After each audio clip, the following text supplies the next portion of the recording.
Assalamualaikum warahmatullahi wabarakatuh. Kami dari kelompok 8 ingin mempresentasikan arsitektur pada masa modern awal. Kali ini kita akan membahas tentang arsitektur modern di Amerika Utara dan Eropa. Kita akan mengawali di pembahasan dengan mendiskusikan tentang bagaimana arsitektur modern berkembang di Amerika Utara, khususnya di Amerika Serikat. Perkembangan arsitektur di Amerika Serikat diawali dengan berdirinya School of Architecture di Massachusetts Institute of Technology pada tahun 1861. Sekolah ini didirikan oleh William Robert Ware dan berkiblat pada Echo de Bazar. Echo de Bazar adalah sekolah seni dan arsitektur pertama di dunia yang didirikan di Paris pada tahun 1682. Berbeda dari Echo de Bazar, School of Architecture di RMIT merupakan sekolah arsitektur pertama yang berdiri di dalam universitas. Berdirinya sekolah arsitektur ini mengawali perkembangan arsitektur modern di Amerika. Ciri-ciri dari karya Echo de Bazar antara lain adalah penggunaan atap datar dan penggunaan fasad yang timbul dan terelaborasi menggunakan busur yang terbuat dari batu, juga penggunaan batu kunci pada busur tersebut. Selain itu juga ditandai dengan penggunaan pilaster atau kepala kolom yang terelaborasi. Contoh bangunan di Amerika Serikat yang mengikuti gaya Echo de Bazar adalah Singer Building di NYC. Di dalam bangunan ini kita melihat adanya ruang yang hierarkis serta penggunaan jendela dari pintu berbusur atau berpedimen serta kolom yang berpasangan. Penggunaan detail-detail klasik untuk ornamen bangunan.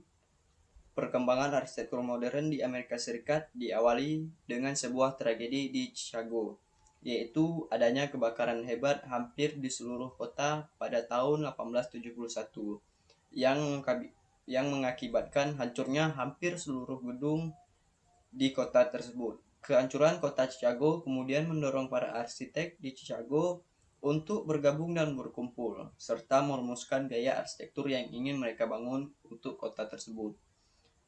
Kemudian mendorong lahirnya Chicago School atau gaya arsitektur yang berbasis di Chicago pada awal abad 20.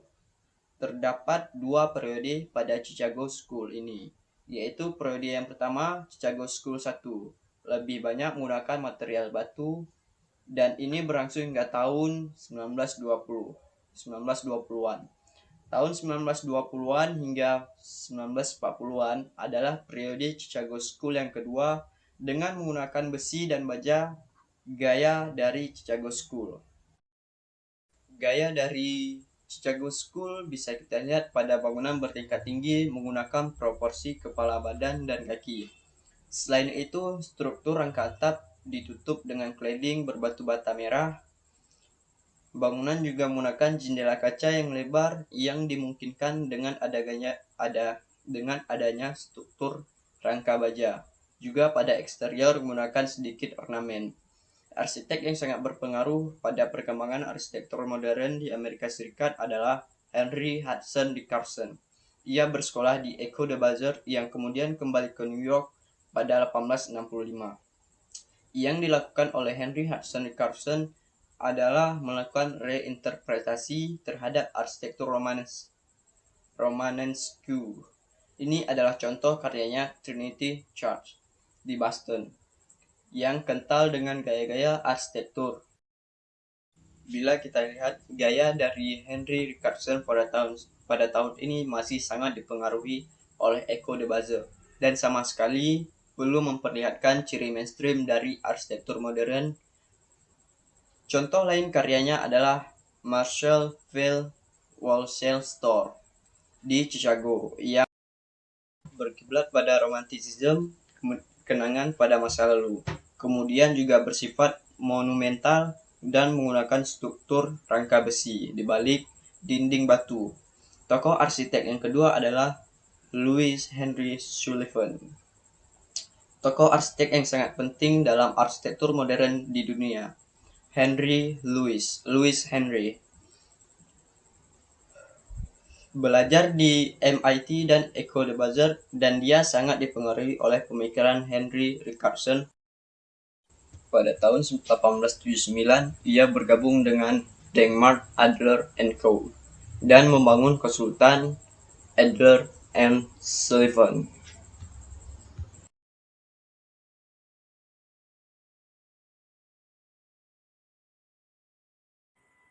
Di sini kita bisa melihat bahwa bangunan menggunakan proporsi ada kepala, badan, dan bagian kaki. Bagian kepala dihiasi dengan ornamen sulur-sulur.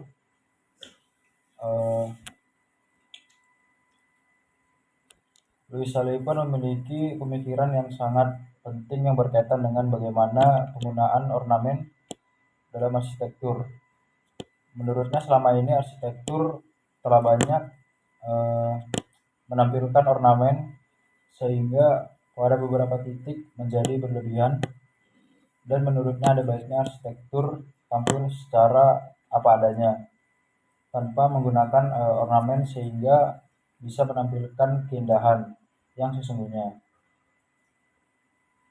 Ia juga memberikan usulan tentang bagaimana sebuah bentuk dihasilkan dari perumusan fungsi atau form follow function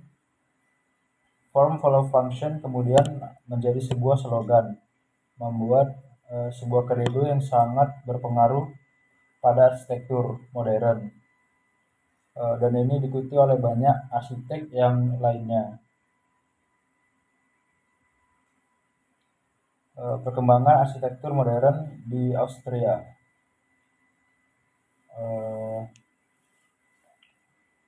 Di sini kita melihat figur penting arsitek Adolf Flash. Awalnya berafiliasi dengan Finance yang merupakan bentuk lain dari atau Nouveau di Australia. Namun kemudian pemikirannya dan gayanya berubah setelah ia berkunjung ke Amerika Serikat.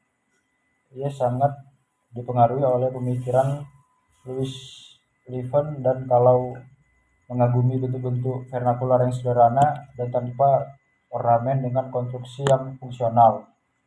Adolf memiliki pemikiran bahwa ornamen is crime, merupakan karya primitif dan menunjukkan ketidakmatangan dari arsitek tersebut. Dalam rancangan Adolf Loos lebih berpijak pada perancangan ruang konsep. Rancangannya adalah Rompreng atau metode desain yang berbasis pada ruang-ruang yang dinamis. Ini merupakan contoh karyanya yang sangat terkenal seperti Moorhouse yang secara radikal menghilangkan ornamen pada fasadnya. Arsitektur di North America atau Amerika Serikat, di mana lahirnya Hitek Neng Wright di Wisconsin. Arsitek Frank Lloyd Wright merupakan salah satu arsitek yang terkenal dari periode arsitektur modern. Ia awalnya bekerja untuk Air Jordan Sullivan, sehingga bisa dipahami bahwa Frank Lloyd Wright merupakan pengaruh oleh pemikiran arsitek-arsitek pengembangan arsitektur organik yang terinspirasi dari Violet. Menurut Frank Lloyd Wright, bangunan adalah mikrogeometri dari alam semesta atau tiruan mikro dari alam semesta. Frank Lloyd mengembangkan freestyle seperti rumah-rumah yang menggunakan atap miring dan didominasi juga dengan elemen yang horizontal. Horizontalitas sangat penting dalam karya Frank Lloyd, bahwa bangunan tidak menonjol dari lingkungan di sekitarnya. Ciri-cirinya adalah penggunaan atap yang rendah, tritisan yang lebar, dan penggunaan cerobong asap di bagian tengah. Kemudian juga denah yang terbuka. Bangunan bertingkat karya Frank Lloyd Wright merupakan bangunan yang mempertimbangkan bagaimana lingkungan kerja yang produktif untuk para pegawainya. Frank juga merancang sebuah gereja, yaitu Unity Temple di Oak Park pada tahun 1906.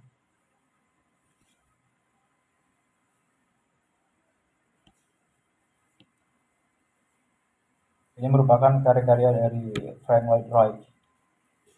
Salah satunya adalah Ruby House di Chicago, yang kita bisa lihat penggunaan tritisan yang lebar pada bangunan ini, dan tritisan ini memberikan efek atau kesan horizontal pada bangunan.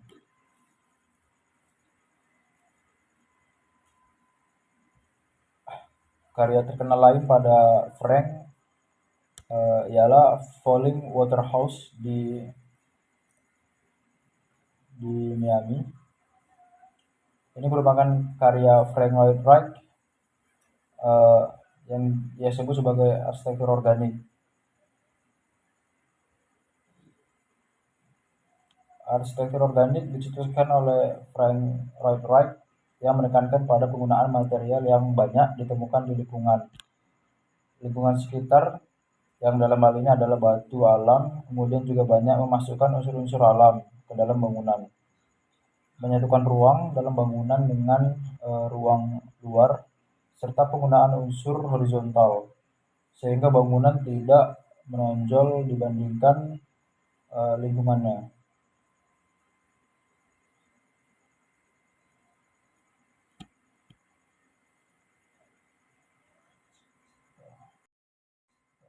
Sekian presentasi dari kami tentang arsitektur modern awal. Bila ada pengucapan yang salah mohon dimaklumi. Wassalamualaikum warahmatullahi wabarakatuh.